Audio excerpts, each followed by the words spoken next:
HSC BMT দ্বাদশ শ্রেণীর পরীক্ষার্থীদের কম্পিউটার অফিস অ্যাপ্লিকেশন 2 এর ফাইনাল সাজেশন নিয়ে আজকে আমরা কথা বলবো। তাই ভিডিওটা কেন টেনে সম্পূর্ণ দেখবা।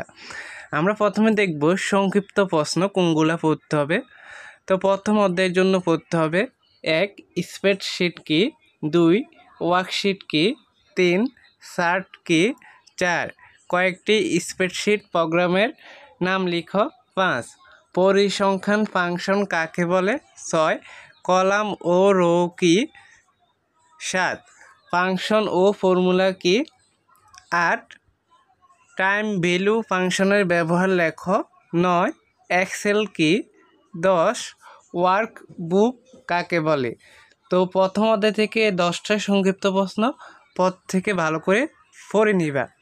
তারপরে দ্বিতীয় অধ্যায় সংক্ষিপ্ত প্রশ্ন যেগুলো পড়বা, প্রথমে হচ্ছে ডাটাবেস কি, 2 ডাটাবেজে ব্যবহৃত কি সমূহ কি কি, 3 ডাটাবেজের বৈশিষ্ট্য লিখো, 4 ডাটাবেজ ম্যানেজমেন্ট সিস্টেম কি, 5 কম্পোজিট প্রাইমারি কি,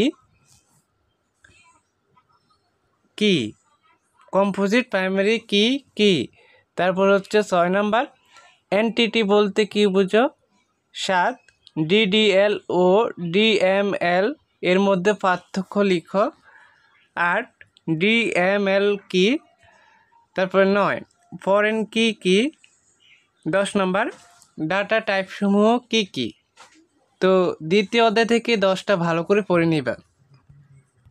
তৃতীয় অধ্যায় 1 নম্বর প্রশ্ন ডাটা কমিউনিকেশন সিস্টেম কি, 2 অপটিক্যাল ফাইবার কেবল কি, 3 মাইক্রোওয়েভ বলতে কি বুঝো, 4 হাবের সুবিধা লিখো, 5 সিগন্যাল ট্রান্সমিশন কি, 6 কম্পিউটার নেটওয়ার্ক কি, 7 ওয়্যারলেস নেটওয়ার্ক কি, 8 ওয়াইফাই কি। এই 8টা ভালো করে পড়বা।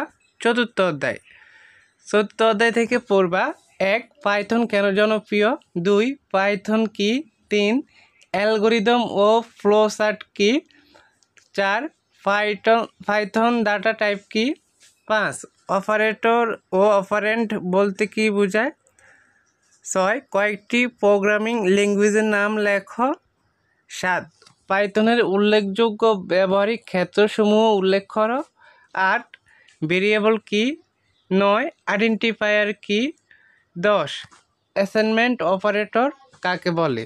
তো চতুর্থ অধ্যায় থেকে 10টা পদ থেকে ভালো করে পড়ে নিবা। এখন আমরা দেখব রচনামূলক প্রশ্ন, মানে বড় প্রশ্ন যেগুলো পড়তে হবে। প্রথম অধ্যায় থেকে 1 বিভিন্ন ধরনের গাণিতিক ফাংশন সমূহের গঠন ও কাজ সম্পর্কে ব্যাখ্যা করো।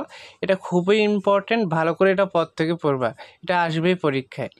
2 স্প্রেডশিট অ্যানালাইসিস সফটওয়্যারের ব্যবহার বর্ণনা করো, 3 ফাংশনের প্রয়োজনীয়তা ব্যাখ্যা করো, 4 স্প্রেডশিট সফটওয়্যারে চার্টের প্রয়োজনীয়তা বা গুরুত্ব লিখো। তো প্রথম অধ্যায় থেকে 4টা পড়বা, কমাই দিয়েছি, একেবারে গুরুত্ব প্রশ্ন যেগুলো আছে ওইগুলো দিয়েছি।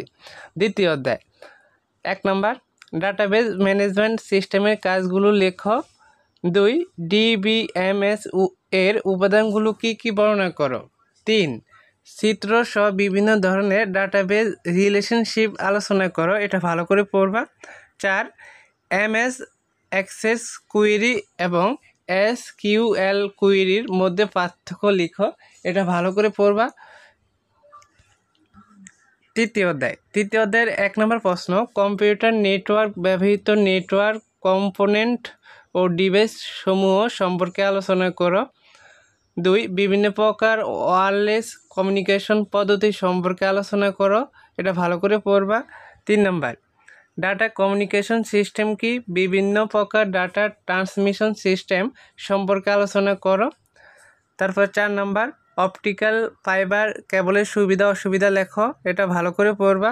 5 নম্বর জিএসএম ও সিডিএম এর মধ্যে পার্থক্য লেখো, এটা পড়বা। তারপরে চতুর্থ অধ্যায় থেকে আমরা মাত্র 3টা কোশ্চেন দিয়েছি।